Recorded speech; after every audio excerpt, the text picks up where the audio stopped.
গোটা দুনিয়াটাই পরীক্ষা। আল্লাহ যারে পছন্দ করে বেশি তার পরীক্ষাও। আসাদুন নাসি বালাআন আল আম্বিয়া। এই পৃথিবীতে আল্লাহ সবচেয়ে বেশি বালা মুসিবত দিয়ে পরীক্ষা করেছেন নবীদের, কারণ নবীরা আল্লাহর কাছে কম প্রিয় না বেশি প্রিয়।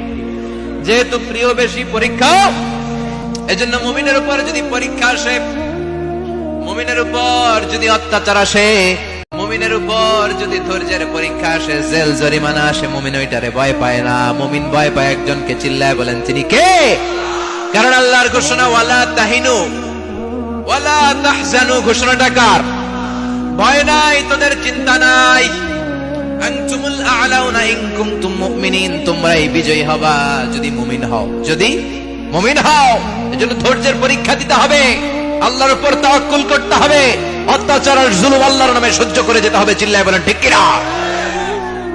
কারণ মুসলিমের সাথে আল্লাহ থাকে। মুসলিমের বদদুয়াকে বিশ্বনবী ভয় করতে বলে